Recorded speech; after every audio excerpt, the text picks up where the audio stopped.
नमस्कार मैत्रिणींनो. तर आपण पाहत आहात अंडा मसाला किती छान झाला आहे ती. तर एकदम चटपटीत आणि मस्त असा एकदम छान टेस्टी झालेला आहे. तर हा अंडा मसाला कसा केला आहे चला तर मग पाहूया. तर त्यासाठी ना मी हे गावरान अंडे आहे ते आधी उकडून घेतले. तर उकडताना त्याच्यात मी मीठ टाकलं होतं म्हणजे ते व्यवस्थित उकडावेत म्हणून. तर अंडी उकडून एक अर्धा तास लागला असं मला उकडायला. गॅसवर उकडून सोलून थंड झाल्यावर त्याच्याशी मधून काप करून घेतले. कांदा चॉपरमध्ये बारीक करून घेतला. टोमॅटो पण आता पेस्ट त्याची प्युरी करून घेते. आणि इथं अद्रक लसूण आणि कोथिंबीरीची पेस्ट करून घेते. आणि ती पेस्ट काढली की नंतर टोमॅटोची प्युरी करून घेते. ती पण जरा मिक्सरवर फिरून. कांदा असं चॉपरमध्येच बारीक केला आहे, त्याची काही पेस्ट नाही करायची. तर इकडं पॅन गरम करायला ठेवू गॅसवर आपण त्याची पेस्ट बनवूच तर. आणि पॅनमध्ये थोडंसं तेल टाकू. तेल जर थोडंसं नाही जरा जास्तच टाकायचं म्हणजे छान दिसायला पण चटपटीत दिसतं. आणि जरा ते व्यवस्थित आपले कांदा टोमॅटो पण भाजलं जातं म्हणून जरा तेल थोडं जास्तच टाकायचं. तर हे वाटण लसूण अद्रक आणि कोथिंबीरीचं काढून घेतलं. आता टोमॅटो बारीक करून घेते.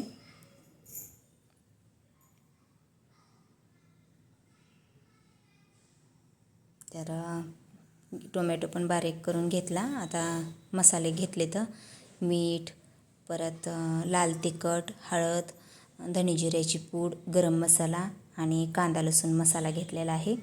परत कोथिंबीर घेतलेली आहे कट करून वरून टाकायला. आपण वाटणात पण टाकली पण वरून नंतर टाकण्यासाठी घेतलेली आहे. तर अगोदर सुरुवातीला ना आपण अंडे थोडेसे असे तेलात फ्राय करून घेऊ मसाल्यात आणि नंतर आपण ग्रेव्ही टाकणार आहोत नंतर. तर त्यासाठी पॅनमध्ये तेल थोडं टाकलं, त्याच्यात हळद, मीठ आणि थोडंसं लाल तिखट टाकते. ते मिक्स करते आणि जे आपण निम्मे भाग केलेत ना अंड्याचे, ते अंडे त्याच्यात असे खाली आणि वरच्या साईडने असे दोन्ही साईडने त्याला असं परतल्याने करते म्हणजे तिखट मीठ हळद तेल आपल्या अंड्यांना लागावं म्हणून. अशा प्रकारे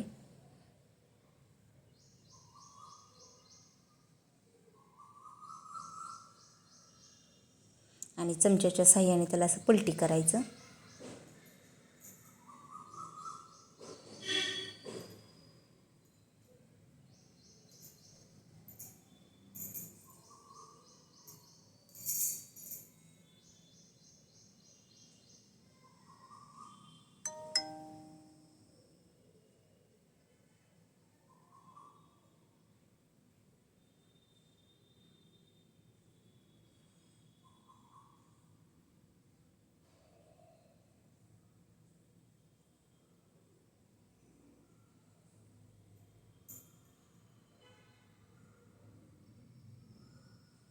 तर आता आपण अंडे ठेवले बाजूला. आता तव्यामध्ये तेल टाकले. तेल गरम झालं की कांदा चॉप केलेला टाकूया आणि तो चांगला मऊ होऊन देऊ. तर मऊ होण्यासाठी आधीच त्याच्यात मीठ टाकून घेऊ म्हणजे लवकर मऊ होईल.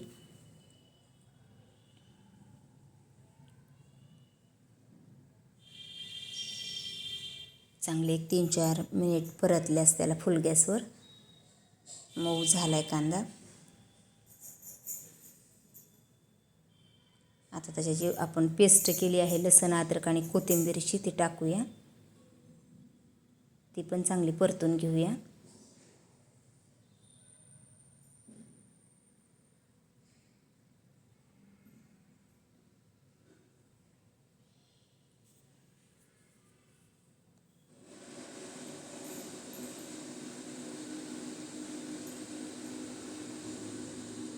आता टोमॅटोची प्युरी केलेली ती टाकूया. ती पण चांगली परतूया. त्यातला पाण्याचा अंश पूर्ण जाऊस तर आणि चांगलं परतून घेऊ त्याला. आणि आता त्याच्यात आपण जे आपले मसाले घेतलेत आपण ते मसाले टाकूया. हळद, लाल तिखट, धने जिऱ्याची पूड, कांदा लसूण मसाला, गरम मसाला आणि चांगलं परतून घेऊ.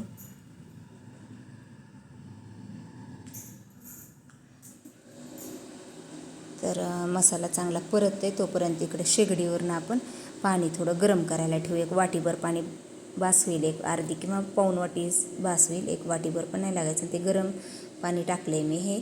तर गरम पाणी टाका, थंड टाकू नका. तर सुरुवातीला अर्धी वाटी टाकले, पण मला जरा कमीच वाटायलं आहे. आणखीन हे त्याला पाणी तेवढं आटून दिले, तर आणखीन थोडंसं लागते, कारण नंतर हे जास्तच कोरडं होईल. म्हणून मी आणखीन पॅनमध्ये आणखीन अर्धी वाटी पाणी गरम करायला ठेवलं. म्हणजे जवळजवळ 1 वाटी पाणी टाकलं आणि हे पण पाणी चांगलं आटून द्यायचं, म्हणजे शिजून द्यायचं चांगलं. ते मसाल्यात पाणी राहता कामा नये,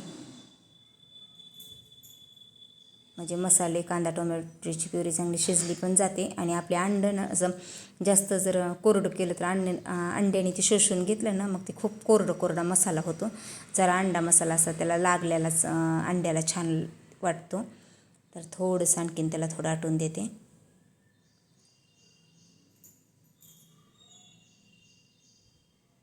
आणि आता ना त्याच्यात आपण अंडी जी आपण फ्राय करून ठेवली होती ना, ते टाकूया.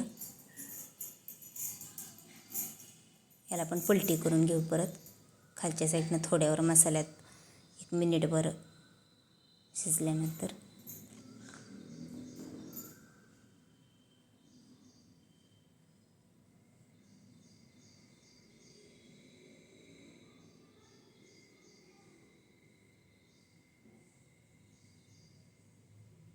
चमचीच्या साहाय्याने पलटी करायचं.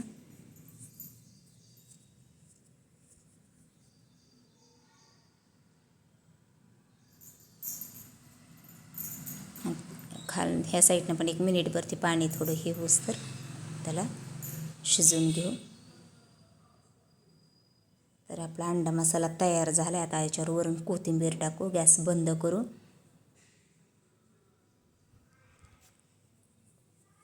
तर मग एकदम साध्या सोप्या पद्धतीनं आपला अंडा मसाला कसा वाटला तो नक्की सांगा. आवडला असेल व्हिडिओ तर लाईक करा, शेअर करा आणि कमेंट करा.